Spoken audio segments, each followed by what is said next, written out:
The wind howled through the empty hills like a wounded animal, tearing at the corners of the old farmhouse nestled beneath the mountain shadow.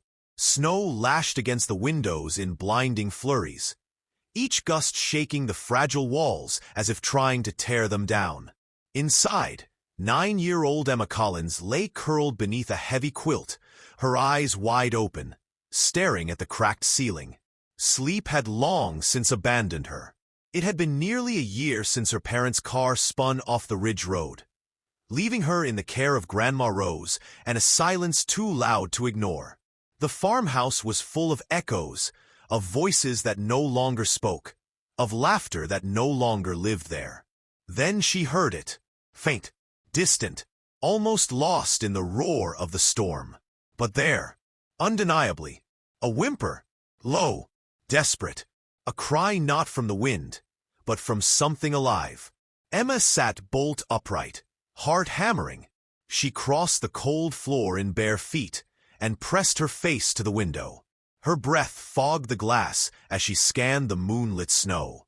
There, just beyond the fence line, barely visible through the curtain of white, a dark shape struggled to lift its head. A German shepherd, large and motionless, its eyes glowing faintly as they met hers. Even from this distance, she saw it, the blood in the snow. Her breath caught. The wind shrieked louder, but Emma no longer heard it. She had to get to him. He needed her. And she knew, somehow, he'd come for her too. Emma didn't think. She moved. Her small hands fumbled with the latch as the storm clawed at the door, the icy air slicing into her skin. The moment it opened, she grabbed her father's old coat from the peg, yanked on her boots without socks, and bolted into the blizzard. The snow swallowed her up instantly, stinging her cheeks, soaking through her sleeves. But she could see him now, closer than before.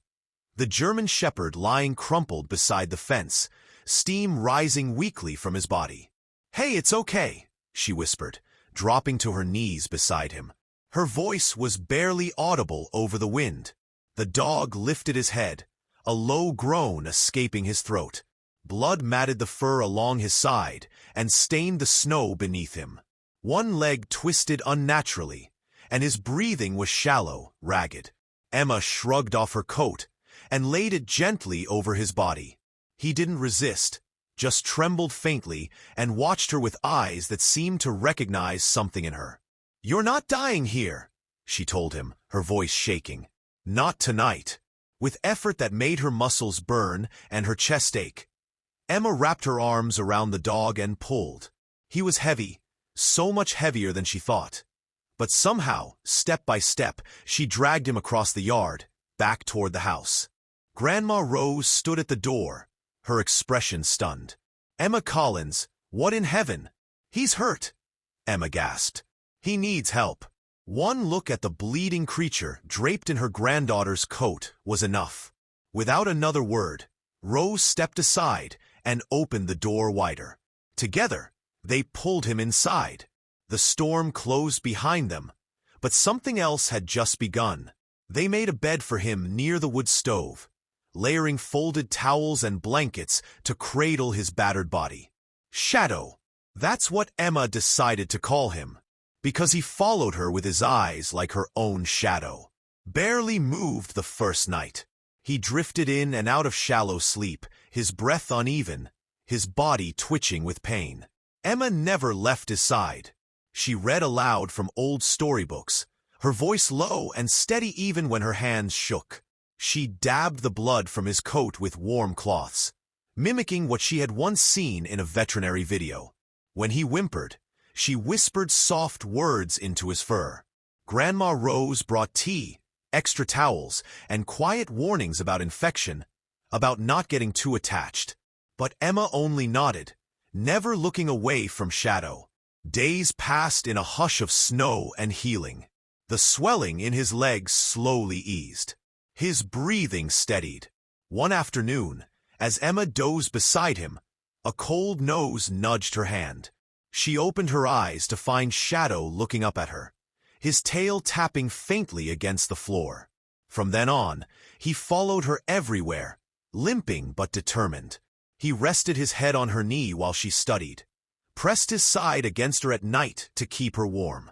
Emma told him everything, about her mom's laugh, her dad's guitar, how the house used to feel alive, and how empty it had felt since. Shadow listened without blinking, his gaze locked on her like her words were the only sound in the world. She didn't need answers, only that something, was there to listen, and Shadow was always there. It started subtly. Little things Emma barely noticed at first. The way Shadow would block the hallway when she tried to go outside without her inhaler. How he'd pace anxiously around her room on nights when she couldn't fall asleep, only to settle the moment she finally closed her eyes. Or how he'd nudge her gently toward the kitchen, just before her blood sugar dropped low enough for dizziness to set in. Grandma Rose noticed too. "You ever wonder if that dog's reading your mind?" she asked one morning, watching as Shadow stood guard beside Emma during a coughing fit, his body tense, ears pricked like he was waiting for something worse. Emma just smiled, reaching down to scratch behind his ears. "He just knows." But it went deeper than intuition. On a chilly afternoon when Emma had a mild asthma flare-up after playing too long outside, Shadow pressed himself against her chest, his weight just enough to ease the tightness in her lungs. His presence calmed her, slowed her breathing. She didn't understand how, but it worked. Later that evening, Grandma Rose quietly pulled an old newspaper clipping from a drawer. It featured a photo of a litter of German shepherds being raised for a military program. Dogs bred and trained for medical alert work. Their coats were dark and sleek. One pup, with a distinct streak of gray along its ear, looked almost exactly like Shadow. She didn't say anything to Emma, but the possibilities sat between them like a secret. Shadow was no ordinary dog, and yet, for Emma, he was something far more important than any title or training could define. He was hers, and he had chosen her. By spring, the snow began to melt from the hills, revealing patches of stubborn green. The world softened, and so did Emma. With Shadow by her side, she returned to school. Not just physically, but truly returned. Her teachers noticed it first. The girl who once sat silent at the back of the classroom now raised her hand during reading hour. She even laughed once, loudly enough to make the whole class turn and stare. Shadow came too, lying quietly beneath her desk with his head resting on her shoes. The school made an exception after Emma's pediatrician submitted a letter describing the therapeutic necessity. But anyone who saw them together understood. He was more than comfort. He was confidence, her steady heartbeat. At recess, children approached hesitantly, drawn by the dog's calm gaze and gentle demeanor. Emma began teaching them how to pet him properly, how to read his signals. It wasn't long before one or two started sitting beside her during lunch. Grandma Rose watched from the kitchen window one afternoon as Emma and Shadow raced across the yard, a kite trailing behind them like a comet's tail. Laughter bubbled from the girl's chest, laughter that had once felt impossibly distant. At night, Emma would curl up beside Shadow, her hand buried in his fur, whispering stories she made up just for him. He'd listen, like always, those deep amber eyes fixed on her face. "You saved me," she'd whisper. Sometimes, and every time, Shadow would respond the same way, by simply being there. It wasn't magic. It was love. And for the first time in a very long time, Emma didn't feel alone anymore. It happened on a Wednesday morning, the kind that smelled like spring rain and fresh earth. Emma woke with sunlight warming her room, expecting to feel the familiar weight of Shadow curled at her feet. But the space was empty. Her heart stuttered. She slipped out of bed and padded down the hallway. "Shadow," she called softly. He was in the living room, lying on his side near the fireplace, unmoving. At first, she thought he was sleeping, but as she knelt beside him, panic bloomed in her chest. His breathing was fast, shallow, and strained. His eyes, when they flickered open, were glassy and unfocused. "Grandma!" Emma's scream tore through the quiet house. Rose came running, already reaching for the phone. Within the hour, Dr. Bennett, the town's only veterinarian, arrived in a truck still streaked with mud from a farm call. He knelt beside Shadow with practiced hands, his expression tightening as he examined the dog's mouth and leg. "He's got an infection," he said grimly.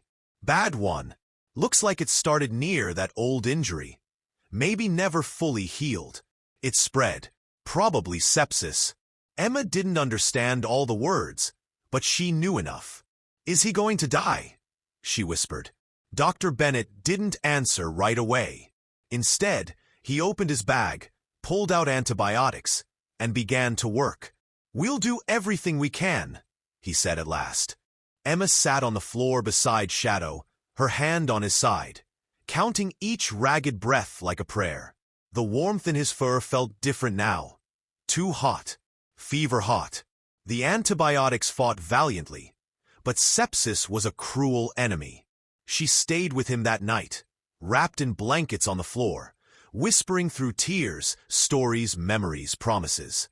"You don't get to leave me," she said softly. "Not you too." Shadow didn't respond, but she stayed, because that's what he had done for her. And now it was her turn. The next day brought no improvement. Shadow's fever held steady, and he refused food and water. Emma barely left his side, her hair tangled, eyes rimmed with exhaustion. Even Grandma Rose couldn't coax her away. It was mid-afternoon when the black SUV rolled slowly up the gravel drive. A tall man in a dark jacket stepped out, carrying a clipboard and a look that said he didn't come for small talk. His boots crunched across the porch, and Emma instinctively placed herself between the man and Shadow, who lay motionless on a folded blanket. "Miss Collins," the man said, addressing Grandma Rose. "My name is Mr. Granger. I'm with a federal training program for medical service animals. The dog you have here, he matches the profile of a missing canine from one of our research projects." He pulled out a photo. Shadow, smaller, younger, but unmistakable. The gray-tipped ear. The eyes. "He was part of a prototype group," Granger continued, "trained to detect physiological changes in humans, specifically respiratory irregularities, hormonal shifts, neurological indicators. Valuable beyond measure." Emma's heart thudded painfully. "He's not a project," she said, her voice quiet but firm. "He's mine." Mr. Granger knelt, his expression softening just slightly. "I understand, but he's property of the program. He'll receive top medical care at our facility. State-of-the-art." Emma shook her head. "He won't get better if you take him. He needs me." "You're a child," he said gently. "You don't understand the kind of investment." "I understand more than you think," she snapped, her voice shaking. "I understand loss. I understand what it feels like to be left behind. Don't talk to me about what I can't understand. I don't care about your money or your project. He came back to me. I won't let you take him." Dr. Bennett stepped into the doorway behind them, folding his arms. "She's not wrong," he said. "Whatever he was bred for, he's more than that now. That dog has bonded with this girl in ways I've never seen. You take him now, you'll break them both." Granger hesitated. "I have superiors. A protocol." Rose spoke for the first time, her voice quiet but sharp. "Then you'd best tell them there's a little girl here who's already lost too much." The silence after Grandma Rose's words stretched long and heavy. Mr. Granger straightened slowly, brushing snow from his coat sleeve. His expression had changed, less official, more human. He looked down at Shadow, then at Emma, who now sat cross-legged beside her dog, one hand gently stroking the fur between his ears. "Tell me," he said at last quietly, "what makes him so special to you?" Emma didn't hesitate. Her voice cracked, but her words were clear. "When my parents died, everything got quiet. People tried to say the right things, but nothing helped. I stopped talking. I stopped laughing. And then Shadow showed up. She glanced at the dog, whose eyes remained half-closed, breathing still shallow. He didn't ask me questions. He didn't try to fix me. He just stayed. He knew when I was about to cry. He knew when I couldn't breathe. He lay on my chest, and I could breathe again. He's the only thing that's made me feel alive. Mr. Granger nodded slowly. The dogs from our program, 1 in 100 makes it that far. We designed them to detect subtle biological changes, emotional stress, respiratory distress. But what we couldn't design was the bond. He sighed and looked toward Dr. Bennett. If I were to delay reporting his recovery, if I noted his condition as critical and unsuitable for transfer, it would buy some time. Dr. Bennett tilted his head. Plenty of reason to document that truthfully. Emma looked up, eyes wide. For now, Granger said. But there will be questions. Eventually, others might come. Emma nodded solemnly, her hands still resting on Shadow's chest. Then I'll fight again if I have to. I'll fight as many times as it takes. Granger looked at her like he was seeing something rare. You already have. He walked back to his SUV without another word. And for the first time in days, Shadow's tail moved, just once, against the blanket. Months passed. Spring melted into summer, and with it, the last of Shadow's illness. His limp never fully left him, but his strength returned. His coat regained its shine, and his eyes, those deep, knowing eyes, sparkled once more. Emma did too. She grew stronger each day, her lungs clearer, her voice louder. Her laughter echoed through the fields like it belonged there all along. With Grandma Rose's help, they turned an old tool shed into a reading nook and filled it with pillows, books, and a wide dog bed. It became their shared sanctuary. Shadow never left her side. The local clinic began quietly documenting Emma's improvements. Her flare-ups decreased, her vitals stabilized. Dr. Bennett wrote a letter recommending that the bond between Shadow and Emma be protected. Not just emotionally, but medically.